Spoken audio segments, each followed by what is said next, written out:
Let's get it started. So you start here on the door panels. There's a tiny little tab in here that I'm scared is going to break off, but it's not. All you need to do is start, this whole piece is connected. You start back here, just kind of worm it out. The best way I found to get the peg out is just pull backwards until this comes out. You can see just a tiny little tab, and then it will extend out back like that. Same thing on the other side. Free this up because it's pegged into the back here. Pull this out and pull these back. In case you can't tell, these will be the arms. Then you're going to come here, grab the spoiler. You're going to unfold the whole thing, and you can see just how long this is now. And this is the part of the transformation that is the really cool part that deals with all the extra kibble issues. So you're just going to pull these legs apart, and you're basically just going to sandwich everything together. So you fold in the piece of the spoiler, fold this up into the roof, fold this piece up like this. Now you're going to keep folding it up until you see the little notch that was on the roof. Then you're going to take this piece here, fold out the toe, and this tab that's in here is going to tab right into that hole there, just like that. And now you have the boot design for the foot. So again, on the other side, fold in, fold in, fold in, then come together. It won't make a clicking sound, but you'll hear it kind of squeak when you're pushing it into place. And then you're going to take these headlight panels and just rotate them up. They don't, again, lock into place, but it's a solid joint, and you will feel them stop when they're supposed to be sort of angled down like that. Then you can come into the arms. They are pegged in up here. You unfold them on their little joint like this and like this.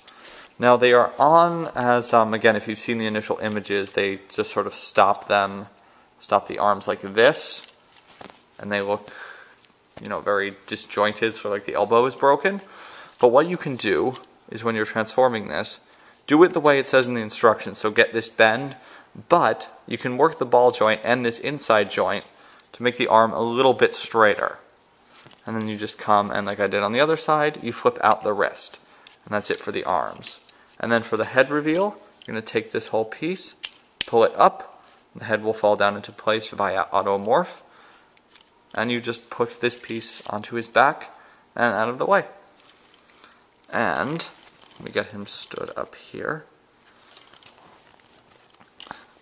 He actually stands up very well because his feet are very stable. I'm just on a cushion here with the poster board. And you can see here is Robots in Disguise Deluxe Class Transformers Prime Vehicon in his robot mode. You can see everything that compressed into his legs. You can see, there's no backpack on him except for this, but that's accurate to the show. And you can see a lot of the stuff that they were able to get into his torso because they didn't have to worry about fitting all those other parts in because they did them so ingeniously into the legs.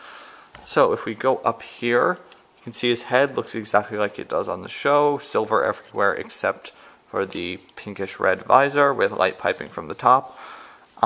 It doesn't work well in normal light. You really do have to get a flashlight, which I don't have, and shine it directly down the top of his head just because the eye slit is so tiny.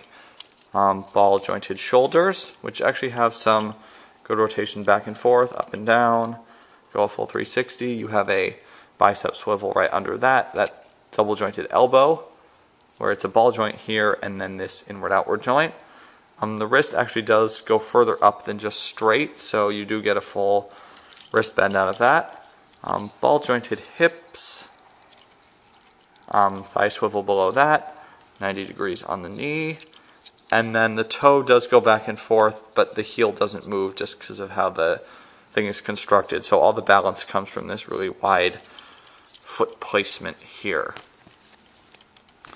So there is Vehicon in his robot mode. And actually my favorite detail of this toy is here in the torso. So you get all this nice purple in here coming up to the chest. And if you can see it shining off there, the chest is actually translucent plastic with all that metal detail and the Decepticon symbol actually underneath it. That's a really cool layered effect. Let's see. Now we can show you the weapon, which again, you can see it's more in proportion with the robot mode.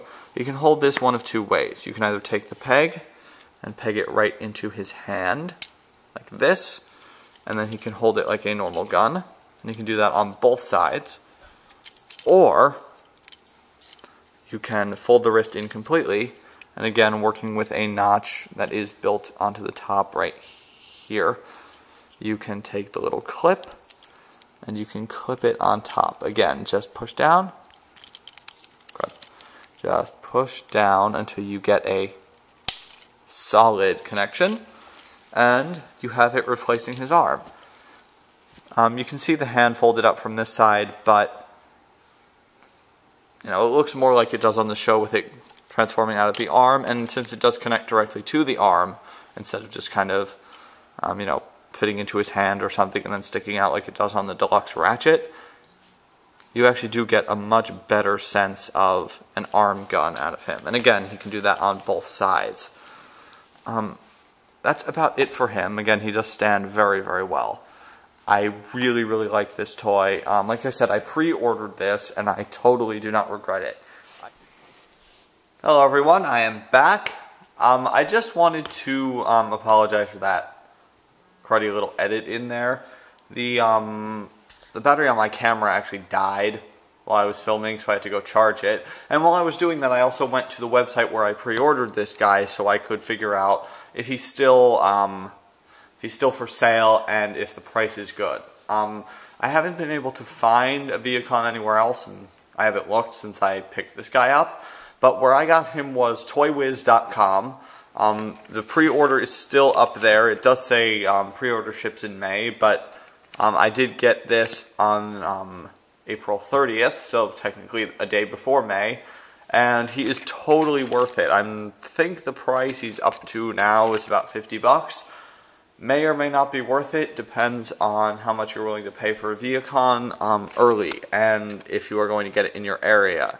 I can imagine it's going to start showing up on eBay and Amazon.com for somewhat less unreasonable prices, and I definitely bought him for less than that when the pre-order was earlier, but I guess since they're running low on numbers, or since it's coming closer to the release date officially, his price is going a little bit up.